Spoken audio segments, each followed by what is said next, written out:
नमस्कार साथियों, आज मैं लेके आया हूँ आपके लिए एक मॉडल पेपर जो पूर्व वर्ष में पूछे गए प्रश्नों के आधार पर बनाया गया है। आशा करता हूँ आपके लिए बहुत ही उपयोगी सिद्ध होगा। आपने चैनल को सब्सक्राइब नहीं किया तो चैनल को सब्सक्राइब कर लीजिए और हमारे साथ जुड़े रहिए। प्रश्न नंबर 1, कोहलर यह सिद्ध करना चाहता था कि सीखना क्या है? तो सी विकल्प सही होता। सीखना संज्ञानात्मक संकार्य है। क्रियाप्रसूत अनुबंधन सिद्धांत का प्रतिपादन किसने किया? तो डी विकल्प सही होता, स्किनर ने। बुद्ध के तरल क्रिस्टलीय प्रतिमान के प्रतिपादक थे, तो तरल क्रिस्टलीय प्रतिमान के प्रतिपादक थे आरबी कैटल। ए विकल्प सही होता है। शिक्षण हेतु मानसिक उद्वेलन प्रतिमान का प्रयोग निम्न में किसके सुधार हेतु किया जाता है? तो ये सृजनात्मकता के सुधार हेतु किया जाता है। सी विकल्प सही होता है। निम्न में शेष से भिन्न कौन सा है? शेष से भिन्न कौन सा है? तो सी विकल्प सही होता है, ड्राइव रिडक्शन सिद्धांत। संज्ञानात्मक संप्राप्ति का न्यूनतम स्तर है। न्यूनतम स्तर क्या होता है? तो ज्ञान। ए विकल्प सही होता है। एक बालक जो साइकिल चलाना जानता है, मोटर बाइक चलाना सीख रहा है, ये उदाहरण होगा। उदाहरण कैसा होगा? तो ऊर्ध्व अधिगम स्थानांतरण का। निम्न में से कौन सा अधिगम के पठार का कारण नहीं है? अधिगम के पठार का कारण कौन सा नहीं है? तो विद्यालय का असहयोग नहीं है, बाकी सब हो जाएंगे अधिगम के पठार के कारण। अधिगम अनुभव प्रशिक्षण के परिणाम स्वरूप व्यवहार में परिवर्तन है, कथन किसने दिया है? तो ये दिया है गेट्स एवं अन्य ने। स्टैनफोर्ड विनय परीक्षण मापन करता है, किसका मापन करता है? तो ये बुद्धि का मापन करता है। सी विकल्प सही होता है। अंतर्मुखी व्यक्तित्व एवं बहिर्मुखी व्यक्तित्व का वर्गीकरण किसने किया? तो ये किया है युंग ने, अंतर्मुखी और बहिर्मुखी व्यक्तित्व का वर्गीकरण। बच्चों के सामाजिक विकास को प्रभावित करने वाले कारक कौन से हैं? सामाजिक विकास को प्रभावित करने वाले कारक है सामाजिक परिवेशजन्य तत्व। निम्न में से कौन सा शारीरिक विकास का एक मुख्य नियम है? शारीरिक विकास का मुख्य नियम कौन सा है? तो हो जाता है सी विकल्प, द्रुतगामी विकास का नियम। निम्न में से कौन सा विकास का सिद्धांत नहीं है? विकास का सिद्धांत कौन सा नहीं है? तो ए विकल्प हो जाता है अनुकूलित प्रत्यावर्तन का सिद्धांत। ये विकास का सिद्धांत नहीं है, बाकी सभी विकास के सिद्धांत हैं। विकास के परिणाम स्वरूप नवीन विशेषताएं और नवीन योग्यताएं प्रकट होती हैं, ये कथन किसका है? तो ये कथन है हरलाक का। विकास के परिणाम स्वरूप नवीन विशेषताएं और नवीन योग्यताएं प्रकट होती हैं, हरलाक महोदय ने कहा था। मूल प्रवृत्तियों को 14 प्रकार से वर्गीकृत किया, किसने वर्गीकृत किया? तो मैकडूगल ने। किसी दूसरी वस्तु की अपेक्षा एक वस्तु पर चेतना का केंद्रीकरण अवधान है, यह कथन किसका है? तो यह कथन है डम्बिल का। निम्न में से कौन सा सीखने के मुख्य नियमों में शामिल नहीं है? मुख्य नियमों में शामिल नहीं है बहु अनुक्रिया का नियम। बाकी अभ्यास का नियम, प्रभाव का नियम, तत्परता का नियम ये मुख्य नियम है, और बहु अनुक्रिया का नियम गौड़ नियम में शामिल है। 12 से 16 वर्ष के बच्चों के लिए हिंदी में डॉक्टर एस जलोटा ने कौन सा परीक्षण प्रतिपादित किया? तो डॉक्टर एस जलोटा ने साधारण मानसिक योग्यता परीक्षण प्रतिपादित किया, इसलिए बी विकल्प सही होता है। बुद्ध के द्विकारक सिद्धांत के प्रतिपादक कौन है? तो द्विकारक सिद्धांत के प्रतिपादक है स्पीयरमैन, और त्रिकारक सिद्धांत के प्रतिपादक भी स्पीयरमैन होते हैं। और थार्नडाइक बहुकारक सिद्धांत के प्रतिपादक हैं।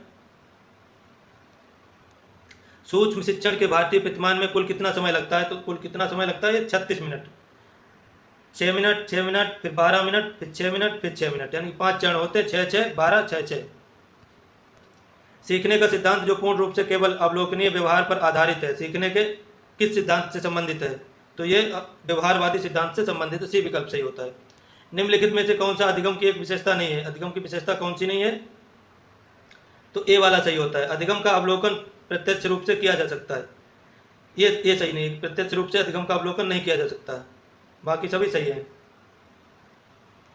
पियाजे के अनुसार संज्ञानात्मक विकास का द्वितीय अवस्था कौन सी है? द्वितीय अवस्था कौन सी है? तो पूर्व संक्रियात्मक अवस्था हो जाती है द्वितीय अवस्था, और पहली होती है संवेदी गामक अवस्था। अधिगम अक्षमता डिस्लेक्सिया संबंधित है। डिस्लेक्सिया किससे संबंधित है? तो पठन विकार से संबंधित है डिस्लेक्सिया। समावेशी शिक्षा का उद्देश्य है। समावेशी शिक्षा क्या उद्देश्य है? तो समानता और अवसर प्रदान करना। सी विकल्प सही होता है। अधिगम को प्रभावित करने वाला मनोवैज्ञानिक कारक है, कौन सा कारक है मनोवैज्ञानिक? तो अभिप्रेरणा। मानसिक आयु का प्रत्यय किसने दिया? तो विनय साइमन ने मानसिक आयु का प्रत्यय दिया। ए विकल्प सही होता है। विकास की किस अवस्था को तनाव तूफान की अवस्था कहा जाता है? तो किशोरावस्था को तनाव और तूफान की अवस्था कहा जाता है। सीखने के प्रयत्न एवं भूल सिद्धांत का प्रतिपादन किसने किया? तो थार्नडाइक ने सीखने के प्रयत्न एवं भूल सिद्धांत का प्रतिपादन किया। अब हम हिंदी वाला पोर्शन देखते हैं, प्रश्न नंबर 31 से 60 तक। प्राग इतिहास में उपसर्ग कौन सा है? प्राग ऐतिहासिक में कौन सा उपसर्ग है? इसमें उपसर्ग है प्राग। तुलसीदास किसकी कविता है? तो तुलसीदास कविता है सूर्यकांत त्रिपाठी निराला जी की। बहिष्कार का संधि विच्छेद क्या होगा? तो बही धनकार, यहाँ पे विसर्ग संधि हो गई। वैदेही वनवास किसकी रचना है? तो यह बी विकल्प सही होता, अयोध्या सिंह उपाध्याय की। निम्नलिखित में से पुल्लिंग शब्द का चयन कीजिए। पुल्लिंग शब्द कौन सा है? तो पहिया पुल्लिंग शब्द है, बाकी सभी स्त्रीलिंग शब्द हैं।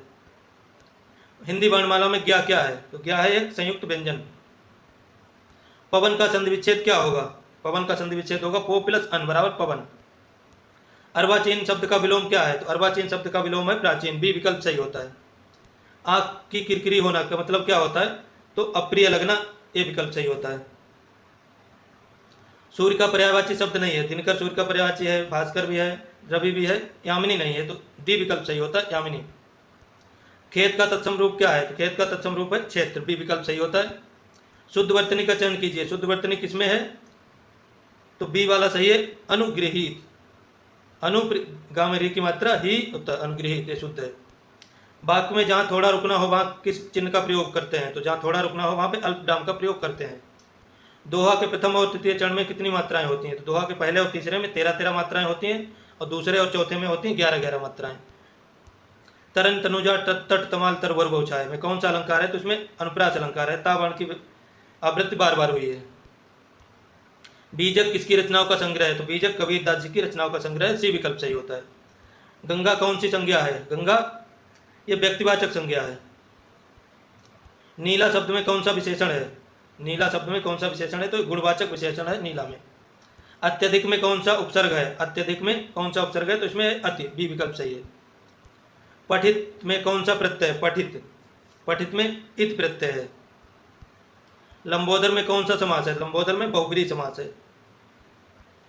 निम्न में अकर्मक क्रिया का उदाहरण है। अकर्मक क्रिया का उदाहरण कौन सा है? तो हंसना, इसके साथ कर्म नहीं होता है। राम ने रावण को मारा, राम में कौन सा कारक है? तो राम में कर्ता कारक है, और रावण में कहा जाए तो कर्म कारक होगा। रसों का राजा कहा जाता है, रसराज किसको कहा जाता है? श्रृंगार रस को रसराज कहा जाता है। निम्न में से स्त्रीलिंग है। स्त्रीलिंग क्या है? तो नदी स्त्रीलिंग है, बाकी पहाड़ पेड़ सागर ये सब पुल्लिंग है। पुस्तक का बहुवचन रूप होगा पुस्तकें। लोटा कैसा शब्द है? तो लोटा देशज शब्द है, इसकी उत्पत्ति देश में ही हुई है। मैं तुम वह कौन से सर्वनाम है? तो यह है पुरुषवाचक सर्वनाम। अग्नि का तद्भव रूप क्या है? तो अग्नि का तद्भव रूप है आग। क्रिया के जिस रूप से कर्ता की प्रधानता का बोध हो उसे क्या कहते हैं? कर्तृवाच्य। अब देखते हैं संस्कृत, प्रश्न नंबर 61। पठत रूप किस लकार का है? तो पठत रूप लट लकार का है, यानी वर्तमान काल। अष्टाध्यायी के रचनाकार हैं पाणिनि। संस्कृत में अच प्रत्याहार के अंतर्गत आते हैं स्वर, और हल के अंतर्गत आते हैं व्यंजन, और अल प्रत्याहार के अंतर्गत आती है पूरी वर्णमाला। गंगोदकम में कौन सी संधि है? तो इसमें गुण संधि है गंगोदकम में। पितरों में कौन सा समास है? तो पितरों में द्वंद्व समास है, माता चा पिता चा। संस्कृत वर्णमाला में मूल स्वरों की संख्या कितनी है? तो मूल स्वर है 5।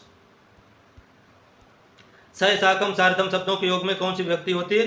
तो तृतीया होती है। सह साकम सार्धम शब्दों के योग में तृतीया विभक्ति होती है। अभिता परिता समयता समया निक्षा हा प्रतियोगे अपि, ये सूत्र होता है अभिता परिता समया निक्षा हा प्रतियोगे अपि। तो इसमें कौन सी विभक्ति होती है? तो इसमें द्वितीय विभक्ति होती है। रघुवंशम किसकी कृति है? तो रघुवंशम कालिदास की कृति है। नायक का सही संधि विच्छेद होगा, तो नय प्लस अकार नायका। माहेश्वर सूत्रों की संख्या कितनी है? तो 14 माहेश्वर सूत्र हैं। नमा के योग में कौन सी व्यक्ति होती है? नमा स्वस्ति स्वाहा अलम वसट योगाच सूत्र होता है, नमा स्वस्ति स्वाहा अलम वसट योगाच। इन सबके योग में चतुर्थी व्यक्ति का प्रयोग होता है। संस्कृत में पुरुषों की संख्या कितनी है? तो पुरुष कितने हैं? 3, प्रथम पुरुष, उत्तम पुरुष, मध्यम पुरुष। संस्कृत भाषा में कितने वचन होते हैं? तो वचन होते हैं 3, एक वचन, द्विवचन, बहुवचन। कादम्बरी के रचनाकार हैं बाणभट्ट। कपोता का हिंदी अर्थ है कबूतर। गम धातु का लट लकार प्रथम पुरुष एक वचन होगा। गम धातु का लट लकार प्रथम पुरुष बहुवचन, बहुवचन होता है गच्छन्ति, एक वचन होता है गच्छति। संस्कृत में पादोन द्विवादनम का अर्थ क्या है? पादोन द्विवादनम तो हो जाएगा 1:15, 1:15। पादोन मतलब पौने, द्वि मतलब 2, 1:15। पादोन द्विवादनम 1:15, 1:45। संस्कृत में उपसर्गों की संख्या कितनी है? तो उपसर्ग होते हैं संस्कृत में 22। एकान्विंशति, एकान्विंशति का अर्थ क्या है? तो 19, या फिर एकोनविंशति भी हो सकता है, तब भी 19 लगाएंगे। उक्तवान शब्द में कौन सा प्रत्यय है? तो इसमें कतवतु प्रत्यय उक्तवान में। हरे क्रुद्धति, हरे में कौन सी व्यक्ति है? तो चतुर्थी व्यक्ति है हरे में। संस्कृत में कारक कितने माने जाते हैं? तो संस्कृत में कारक माने जाते हैं 6 और हिंदी में माने जाते हैं 8। चौराभयम में कौन सा समास है?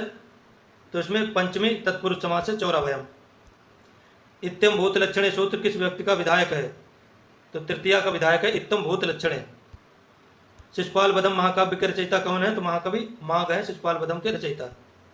संस्कृत वर्णमाला में सा सा सा हा किस प्रत्याहार में आते हैं? तो ये आते हैं सल प्रत्याहार में। उत्कृष्ट शब्द का विलोम क्या है? तो उत्कृष्ट का है निकृष्ट, ये विकल्प सही होता है। त्वम पद में कौन सा सर्वनाम रूप है? त्वम का सर्वनाम रूप है युष्मत्। संस्कृत में मच्छिका शब्द का तद्भव क्या होगा? मच्छिका का मक्खी हो जाता है।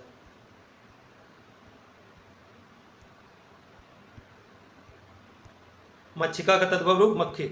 अब देखते हैं पर्यावरणीय अध्ययन से संबंधित यानी कि सामाजिक अध्ययन। 121 नंबर प्रश्न, किस वर्ण की उपस्थिति के कारण पौधे हरे होते हैं? पौधे हरे क्यों होते हैं? तो इसमें पाया जाता है क्लोरोफिल। मानवाधिकार दिवस कब मनाया जाता है? तो 10 दिसंबर को मानवाधिकार दिवस मनाया जाता है।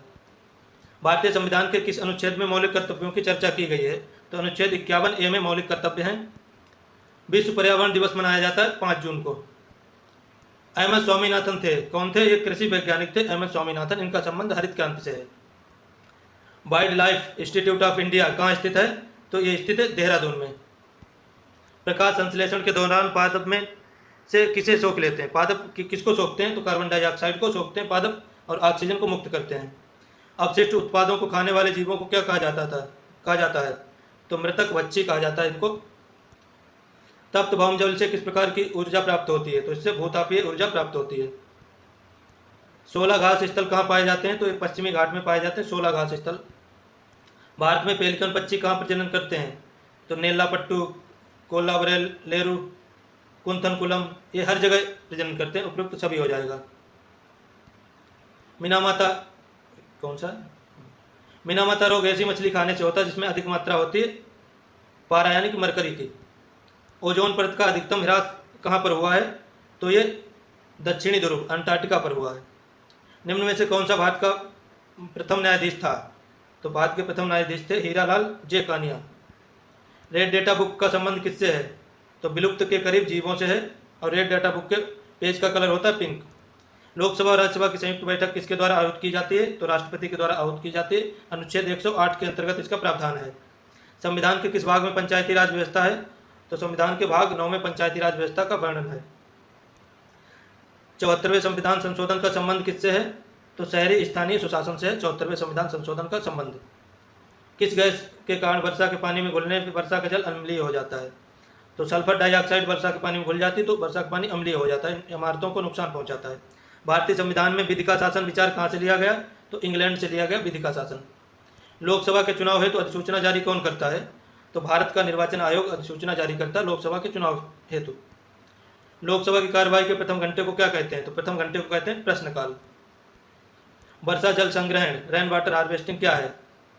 तो वर्षा के जल का जमाव और भंडारण। भारतीय गैंडा कहाँ संरक्षित है? तो भारतीय गैंडा काजीरंगा नेशनल पार्क में संरक्षित है। निम्न में से कौन सी ग्रीन हाउस गैस नहीं है? ग्रीन हाउस गैस कौन सी नहीं? तो हीलियम नहीं है, कार्बन डाइऑक्साइड भी है, नाइट्रस ऑक्साइड है, मीथेन भी है। ध्वनि प्रदूषण मापन किस इकाई द्वारा किया जाता है? तो ध्वनि प्रदूषण का मापन डेसिबल में किया जाता है। निम्न में से किस नदी को बिहार का शोक कहा जाता है? तो कोसी नदी को बिहार का शोक कहा जाता है। ओजोन परत वायुमंडल के किस स्तर में पाई जाती है? तो पाई जाती है समताप मंडल में। चिपको आंदोलन के प्रणेता कौन थे? तो सुंदरलाल बहुगुणा थे चिपको आंदोलन के प्रणेता। संसार का सर्वाधिक समस्याकारी जलीय खरपतवार जिसे बंगाल का आतंक कहते हैं कौन सा है? तो यह जलकुंभी। हमने 150 प्रश्न कंप्लीट किए। गणित वाला पोर्शन हमने छोड़ा है क्योंकि गणित के सवाल ऐसे नहीं टिक कर सकते, उनको लगाकर ही हल किया जा सकता है। आशा करता हूँ आपको वीडियो पसंद आया होगा। चैनल को सब्सक्राइब कर लीजिए।